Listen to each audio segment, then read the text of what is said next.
Good morning, students. Today we'll start with the evaluation of emulsion have wrote evaluation of suspension stability. Okay, so this is a very important question from the final examination point of view, and it's very quite simple.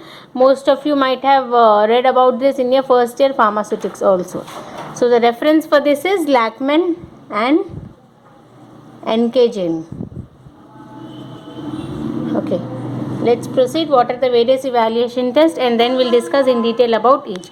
So what are the various methods used to evaluate suspension stability? Includes the sedimentation methods, rheological methods, electrokinetic methods, and micromeretic methods. So in each of these, what are the parameters which you will measure? In sedimentation methods, you will measure the parameters such as the sedimentation volume, redispersibility, and degree of flocculation. Sedimentation volume, redispersibility, and degree of flocculation. In rheological methods, the name itself, viscosity measurement, right? Viscosity measurement. So nowadays you have Brookfield viscometer. Brookfield viscometer is used to measure the viscosity of a prepared suspension. Then electrokinetic methods, in which you will measure the zeta potential, and in micromeretic methods, in which you will measure the particle size changes over a period of time. That means you will also subject the suspension to alternate freeze-thaw cycle. Okay, freeze-thaw cycle, and then you will see due to this stress what is the change in the particle size. You will use microscopy methods and Coulter-Conter methods to measure the particle size of the particle suspended in a suspension. So first, coming to the sedimentation method. So why evaluation is important, right? I have told you in every dosage forms evaluation techniques are very important. So use of these evaluation techniques, it permits the formulator to screen the initial preparations. Why? Because if you are screening the initial preparations, based on the evaluation you will come to know which preparation is better. So it helps in screening the initial preparations which the formulator has made, and also you can compare the improved formulations, right? Whenever you are having improved formulations, 2 or 3, you can compare those formulations to point out which one is the better one or which can prove to be a commercial product. So we'll discuss about the sedimentation methods today in today's class. So first we have to discuss about sedimentation volume.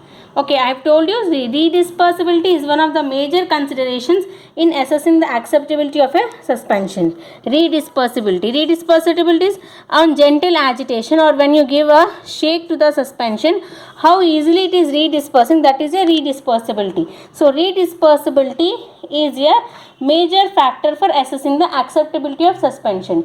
And also the sediment formed, which should be easy, since if you can easily disperse the sediment formed, then you can say that your suspension is having good redispersibility, right? So in order to yield a homogeneous system upon shaking, once you shake the suspension, it should yield a homogeneous system. So what are those parameters? Measurement of the sedimentation volume and ease of redispersion are the most common basic evaluation parameters. Okay, ease of redispersion and your sedimentation volume are the SV, are the common basic evaluation parameters.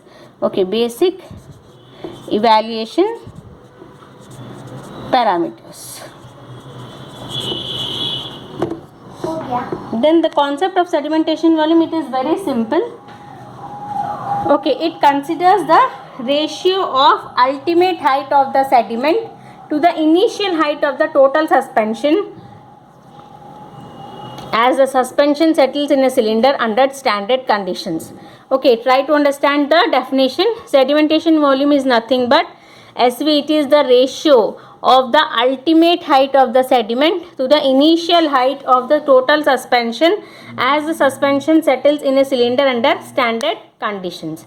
Okay, nothing but see, if you compare a flocculated suspensions with a deflocculated suspension, here you can see in flocculated suspension there are flocks formed. Okay, these are individual, one flock formed due to a network of particles. Aggregation or loose flocks are formed in a flocculated suspension. So this is the total height of the suspension, which is a H0, and after a certain period of time, when you keep it undisturbed, you can see that the flocks or aggregates, they get settled at the bottom of the cylinder. So the height of this is known as a HU, or the final height. ultimate height of the sediment, HU. So it is the ratio of the ultimate height of the sediment to the initial height of the total suspension.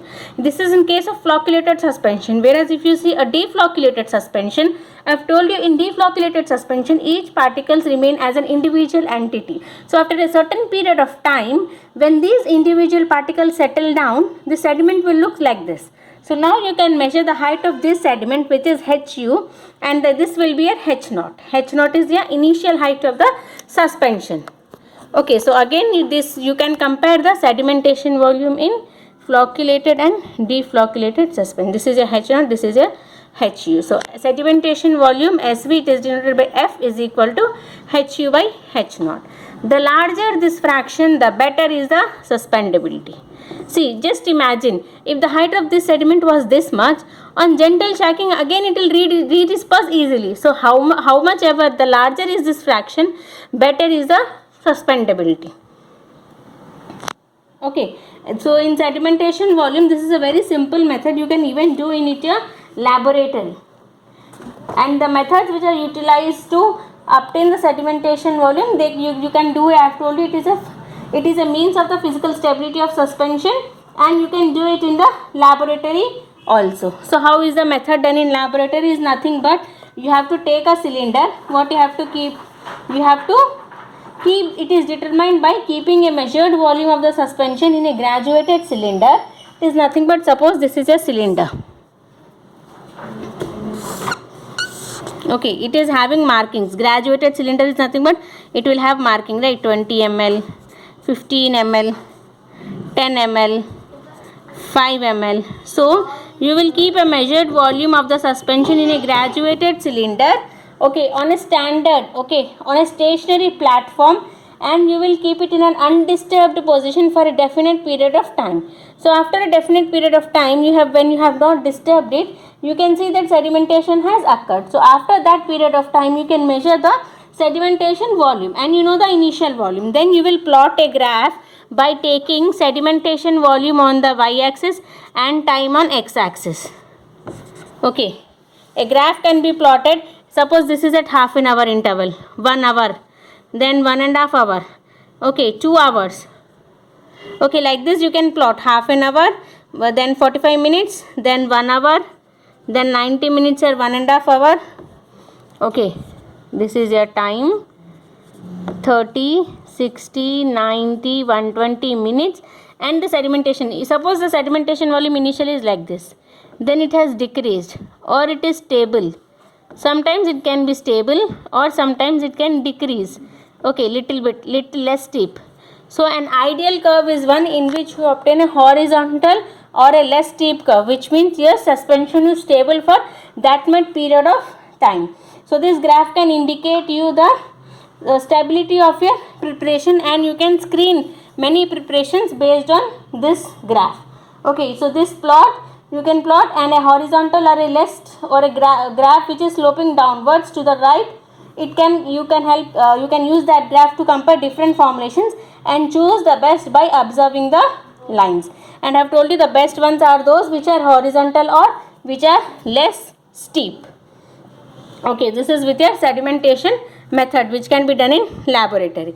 Alternative method is the measurement of sedimentation rate. So how you can measure sedimentation rate is nothing but it can be performed by noting the height of the sedimentation or the clear supernatant. See, whenever you are taking in a cylinder, if you can measure the height of the sediment, or if you can measure the height of the supernatant, any of these two you can measure, right? So the sedimentation rate, it can be performed by noting the height of the sedimentation at different times, and then again you can plot a curve between the height of the sedimentation versus time. So you can take your time here on x-axis and HS, height of sedimentation, on y-axis, and you can plot a graph, right? So in this way you can also do the sedimentation rate measurement. Next, other parameter in sedimentation methods, you have degree of flocculation. Okay, degree of flocculation, try to understand. It is also very simple. Degree. So you know that there should be a controlled flocculation in every suspension. So here the degree of flocculation, it is nothing but it is the ratio of the